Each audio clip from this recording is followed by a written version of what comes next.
burst into flames for you. You remember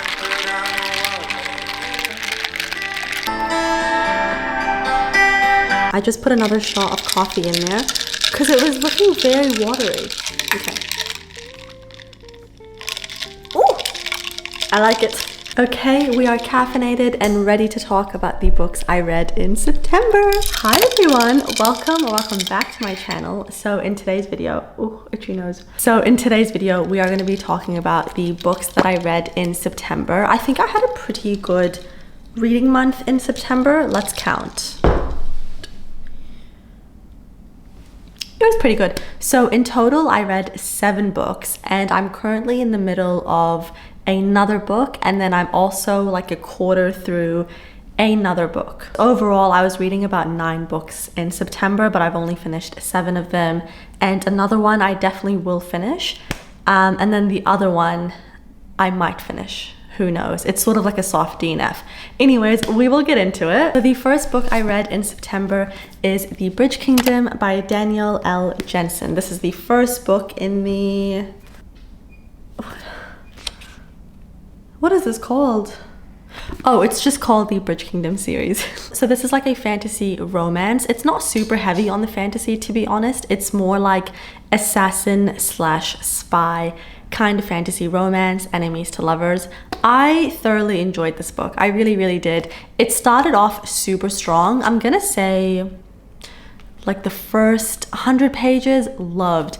And then the last like 180 sort of pages, loved. And then the middle just really slowed down for me. I have found that this has kind of been happening for me in some more recent fantasy romances. Not all of them, but kind of, which is strange because usually like the middle is like the most action-packed, fun part of the book, but for some reason lately the middle has just not been hitting. This book follows Princess Lara, and Lara has sort of been trained since she was a little girl to be an assassin, a spy, and her sisters have all been competing for this position essentially.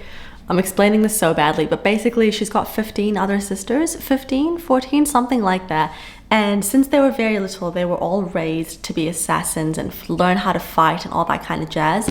Because once they reach a certain age, one of them is gonna be married off to King Aaron? What's his name? Yeah, King Aaron. So essentially he is on like enemy territory. So he is the enemy and they're from this different sort of kingdom. But these kingdoms have made a bargain that her kingdom, will deliver him a bride. So that's kind of like the treaty going on between these two kingdoms. It's sort of kept the peace between them. So she is selected to go be married off to King Aaron. However, she is going undercover. So she is going essentially to go to him and, you know, make him fall in love with her, kind of seduce him and try to find out information about his kingdom and what they're sort of up to, so that she can pass it back to her kingdom. Yeah, the enemies to lovers aspect comes into play because of that, because she hates him and she was raised to believe that what their kingdom is doing is awful, and they're sort of raised to believe the same about her kingdom. So that's kind of what happens. If you're someone who's into like the political intrigue and more like the political side of fantasy romance, I think you would really enjoy this because surprisingly, it had a lot of politics like between the two kingdoms, and the reasoning behind their sort of hate towards each other was very real. Do you know what I mean? Like it wasn't like this made up sort of issue. It was issues that happened between actual countries in the world. So it was very realistic in that regard. I actually really enjoyed the politics of it, but just towards the middle, like I just felt like it was really slowing down and we were just obsessed with this bridge. So both kingdoms want this massive bridge, and it just kept going on about it. And the bridge wasn't like that exciting or like that interesting. And I was like, can we speed things up? Definitely think I will continue this series. I'm not obsessed with it. I'm not like dying to get to the second book, but I did really enjoy it and I will pick up the second book sometime soon. Okay, and then I read Unfortunately Yours by Tessa Bailey. This is like a, why is my hair everywhere? This is like a rom-com contemporary romance sort of book. You guys know that these are not normally my style of books. They're not normally a genre that I like to go for or like to read a lot, but it is a genre that I do really like to read when I'm like in between fantasy, or just like sort of like as a palate cleanser style of book, just because I like how easy they are to read. I like that it's always a happy ending, and I know why people enjoy these books, because it's definitely comforting in the sense that you know you're gonna have a happy ending. You know, it's like predictable in that sort of happy way. This book follows August and Natalie. So Natalie comes from like a very well-off family, very well-to-do, and August not so much. Our main girl Natalie, she's just lost her job, and also she just lost her fiance. And August has a vineyard that is falling apart. His business is doomed, and he needs a big bank loan to help him sort of resurrect this business, but no bank wants to give him the money. And Natalie is wanting her trust fund. However, her family won't give her her trust fund until she's married. So I don't know if you can see where this is going, but this is essentially a marriage of convenience trope. I think that's what it's called. I can see why this is a trope that people enjoy, because the characters are kind of forced to be together and to be married and pretend to be in love when they're not, just because they're with each other, you know, to get something out of it for their own benefit. And this book was a good time. I did have fun reading it. It did make me giggle, and overall I really enjoyed it. It just doesn't have like enough depth for me to rate it higher, and also some moments in this book I had to cringe a little bit. I was like, ugh.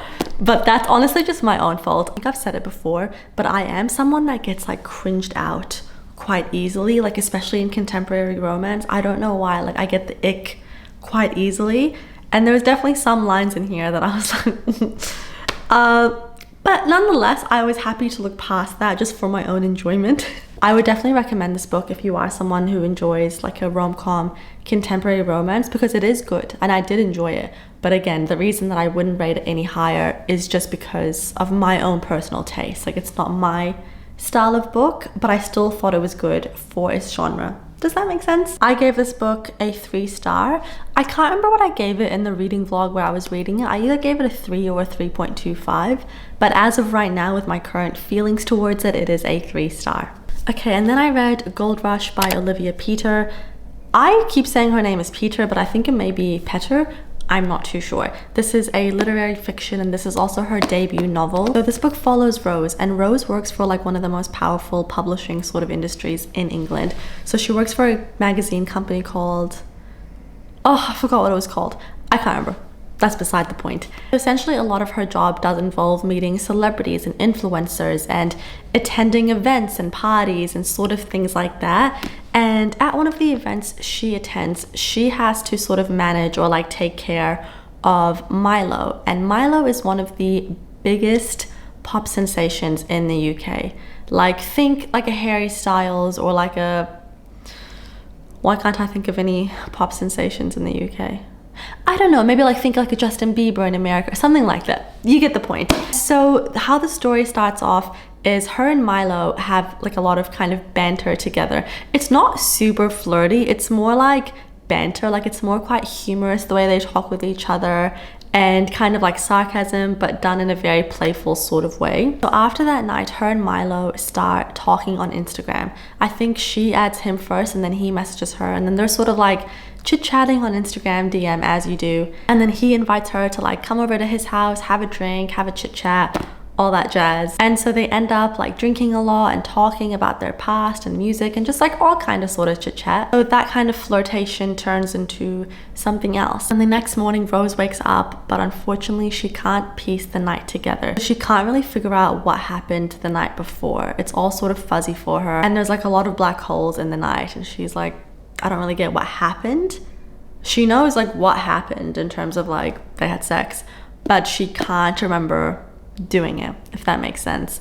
So if you couldn't tell from what I'm saying, this is a story on consent, and also like what consent really means, because there does seem to be like a line where a lot of people are like, well, that's consensual, and some people are like, no, that's not consensual. That's kind of the heart of the story, but the story also does focus on celebrity culture and our obsession with these celebrities and influencers, and putting them on a pedestal and thinking they're so much more amazing than they are, when a lot of them are actually just really bad people. Now, mind you, I actually read this prior to the whole P. Diddy situation blowing up, and so I think this book is extremely on the nose if we're looking at, you know, what's just been happening recently in pop culture and all that drama unfolding. I gave this book a 3.75 just because I think the message was really good, and I loved Olivia Peters' writing. I think she had really good addictive writing, and I definitely want to read whatever else she writes next. The only thing is I just think the story lost the plot kind of halfway through. Like, it just sort of lost the direction it was going in. At some points, she would like talk about other sort of things, and I was like, where are we going with this? Like, can we come back to the main issue, which is like what's happening to Rose and her trying to figure out what happened? But it would just sort of like dilly-dally into like different scenarios that didn't really add anything to the story. It was a bit strange. And then there was also some like storylines that just didn't get finished in here and had no ending. So it was a little bit messy in some ways because of that, but it was still a really good book and I would still definitely recommend it. Right, and then I read Nora Goes Off Script by Annabelle Monaghan. I don't know if that G is silent or not. I think someone commented that it is, so I'm not sure. This is another rom-com book that I read, which was a really good time. Like I said, I really just enjoy them in between the more like serious books. Like, they're just nice, they're so easy. They don't require like a lot of thinking or brain power, which sometimes is nice because, you know, sometimes you want to read, but you're like, oh, I don't want to focus too much. I've had such a big day, etc., etc. So this book follows Nora, and Nora is a screenwriter. So she writes these scripts for like these little rom-com sort of movies. But one day her husband walks out on her and her 2 children, and she turns that divorce and that kind of heartbreak into one of the best scripts of her life. And that script ends up getting sold to Hollywood. The film gets picked up by Hollywood and they want to film it at her house. And Leo Vance, who's like one of the most famous Hollywood actors at this time, he is playing the role of her ex-husband. So he ends up coming to her house to obviously film the movie, but then he ends up staying a little bit longer. And then her and Leo form this relationship, and the relationship fell very flat for me. Like, it just didn't seem very believable. And I know it's not supposed to be believable. I know it's a rom-com. I know this, I promise I do. But I don't know, it just didn't feel very believable to me. And I also wasn't the biggest fan of Leo. He was a very one-dimensional character for me. I enjoyed Nora, like Nora was cool, but Leo was just like, I just didn't think he had much to him. And he was also just a little bit like, not codependent, that's the wrong word, but like, not useless. You know what, I'm gonna leave poor Leo alone. I don't know, I just didn't really like see the desire for him. Like, he wasn't that great in my opinion.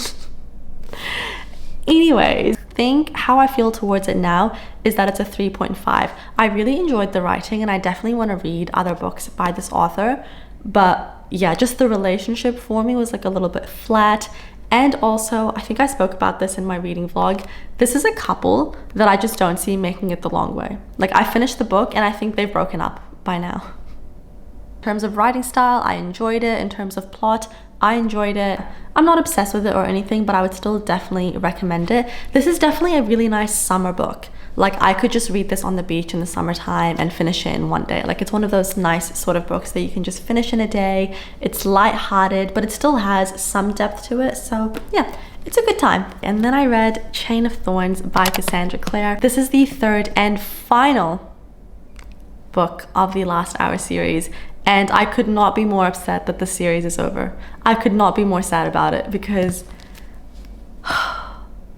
this series was everything to me. I adored the Last Hour series so much. So much. It is a spin-off from The Infernal Devices, which, if you don't know, is one of my favorite series. And somehow I ended up loving the Last Hour series even more. It is perfection. I'll talk more about my feelings towards this book, but let me just tell you a little bit about the Last Hour series. It is a fantasy romance. It's set in Edwardian times in England, so it has that more historical sort of fantasy romance vibe, which I personally love so much. The characters in this series, you won't find better characters, in my opinion. Like, these are top level characters. Perfection. The way that they love each other, the way that she writes about platonic love, romantic love. If you take away anything from my channel, is please read The Infernal Devices by Cassandra Clare, perfection, and then read the Last Hour series. Oh, it's so good. It's honestly just so good. The way that I love these characters, and I just know that no other characters in the next few fantasy romances I'm gonna read will ever compare to these characters. They just won't. They really, really won't. I rated the first 2 books in this series 5 stars, and this one is a 4.5. I would have really loved for it to be a 5 star, but I just didn't think that I got enough in the ending. Do you know what I mean? Like, this sort of big kind of battle scene happened very much towards the end. This is one of those series where I actually need a novella, and I am not normally one to read novellas. I'm not really a fan of them. Sometimes I'm like, what's the point of a novella? Not with this series. I need to know what is happening in the lives of these characters following the big battle kind of thing, because I love these characters and I just don't think I got enough closure with them. And so because of that, I gave it a 4.5, because I just wanted a little bit more towards the end, specifically one character. I need to know what's gonna happen to them desperately. Actually, a few of them. I'm definitely going to reread this entire series, maybe like in a year's time, but I'm going to underline it this time and tab it, because the quotes and the passages in this book, the writing, the characters, perfection. Perfection. Oh, I love it so much. I do have a reading vlog coming up with this soon. It should be the next video on my channel, or maybe just the one after, but you will see live reactions when I was reading this book. And then I read Rouge by Mona Awad. This was a 4-star book for me, and this was just such an interesting read. If you don't know, Mona Awad also wrote the book Bunny, which was like a really, really popular book maybe 2 years ago. I think so. I read Bunny in one day on my Kindle about 2 years ago, and Mona Awad has this style of writing that's very like fever dream-esque. You're sort of like, am I hallucinating? Like, she has this way of writing her books that is very like, I'm not going to say the word odd because it's not odd, but she has a very creative mind, and I really appreciate her for that. So this book follows Belle, and Belle is going through a really hard sort of grieving time because she's just lost her mother. However, her and her mom have a very, I wouldn't say toxic, but actually pretty toxic relationship. So this book sort of touches on the theme of narcissistic mothers and the toxic relationships that can happen between mums and daughters. It's super common, and I know that it happens all the time. And that's kind of the theme of this book, but also the theme of it is on the beauty industry and skincare and just our obsession with remaining beautiful and youthful forever. Belle's mom is obsessed with beauty and all these things, and so because of that, Belle was raised to believe that she needs to be beautiful. This is like a gothic horror fairy tale kind of book. It sort of blends a lot of genres together. It draws from so many fairy tales that we've all grown up with, which I really enjoyed that aspect in the book, but it definitely has, I wouldn't say it's horror, but it is classified as like a horror gothic kind of book. I feel like I'm explaining this book really badly. As I'm talking about it, I don't think I'm doing the book any justice. Something that I really appreciate about Mona Awad's books, which some people actually find very annoying, is that she doesn't really spell out to you what happened. So towards the end, like, scenes will happen, scenes will play out. She really leaves a lot up to interpretation. So when you finish the book, with a lot of books, like, you finish it and you know exactly what the author wants you to think, you know exactly what the author's message is in that book. Not Mona Awad. She really lets you as the reader be like, what was the symbolism of this? And why did this happen? And what did that mean? So I really enjoyed that part of the book, because when I finished reading it, I was sort of sitting with my thoughts being like, okay, I think that this meant this, and I think that that thing, I'm not going to say what it is, happened because of that, and I think this is what it means and this is what this implies. And I just think it's quite refreshing, because I feel like recently I read a lot of books that the message is very much like laid out clear for me and it's spelt out for me, but it's really nice to read books that let you decide and take away from them whatever you want. Do you know what I mean? I feel like it leaves a lot of creativity for the reader to decipher the messages, which I really appreciate. But I know that some people don't like that about her books because they want an answer. They're like, why did this happen? I think in this one, she spells it out a lot more than she does in Bunny, because Bunny was crazy, but it was a really good book. But anyways, I would definitely recommend Mona Awad two people, but just know that she might not be for everyone, but she is for me. I really like Mona Awad. And then I read The Details by Ia Genberg. This is translated from Swedish, and this book, I just want to show you guys my tabs first of all. I'm not too sure if you can tell by how much I've tabbed this book and highlighted it. I adored it. The writing in this book, phenomenal. Phenomenal. I gave it a 5-star, and initially I was gonna give it like a 4.5 because even though the writing is mwah, it's not really a book where you're like, oh, I can't wait to pick up this book and see what's gonna happen, because it doesn't have a plot. This is a very, very, very character-driven story. If you're not into books that don't have any plot, you may find this book boring. I think this book was so good. Sorry, just had to take a quick break to walk my dog. Anyways, we're back. So The Details is really about the details in relationships and in people. And essentially the main character, she's looking back on her life and she focuses on these 4 people that she's met throughout her life. And in this book, there's 4 chapters, and each chapter is dedicated towards one of those people, where something they've done or something that they've said or just the sort of like dynamic of their relationship has shaped her into who she is today. And it just does it so perfectly. This book is so human, and I think anyone that reads it can relate to it in a way. I just absolutely love this book. It's just so human, it's so raw. The writing was fantastic. It had that kind of writing where I would like read the sentence 2 times because I'd just be like, wow, like how did she conjure this up from her brain? It's so good. Also, Fredrik Backman, who is the author of A Man Called Ove and the Beartown trilogy, he wrote in the back, I've underlined half of the book and I wish I could write like this. I actually got this recommendation from Jack Edwards because he also said the same thing. He was like, I underlined this book so much because the passages in this book are perfection. And so because of that, I had to pick it up, and I completely agree. The writing in this book is what gave it a 5-star for me. I think it is so good, and I really, really recommend this book. As for the 2 books that I'm currently in the middle of, I'm in the middle of Glint by Raven Kennedy. This is the 2nd book in the Plated Prisoner series. I am 138 pages into this book. This is like a darker sort of fantasy romance, King Midas reimagination sort of series, and I'm really enjoying it so far. I am currently doing a reading series I'm in the middle of video, so you will shortly see my feelings and my reactions towards this book in that video. But so far so good. I am enjoying it. So far it's probably giving me like a, do you know what? I don't know. I'm not gonna rate it yet. I honestly think it's too early. So you will see in my video. And then I'm also in the middle of Zodiac Academy, The Awakening by Caroline Peckham and Suzanne Valenti. This is the 1st book in the Zodiac Academy. And if you watched my recent video, I'm not going to officially DNF this book. I've kind of like softly DNF'd it, but I've sort of been reading a few pages before bed.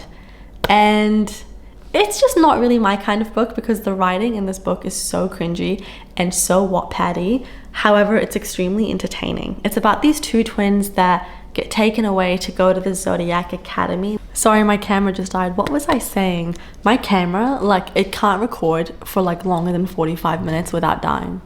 So I always have to charge it. Anyways, what was I saying?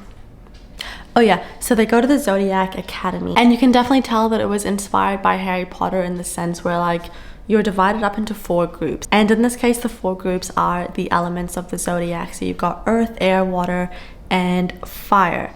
And essentially it's just about these 2 girls, these twins. It's sort of just them being bullied while they're at this school. Like they get really hurt and then someone bullies them and then they get over it, and then it just keeps happening again and again.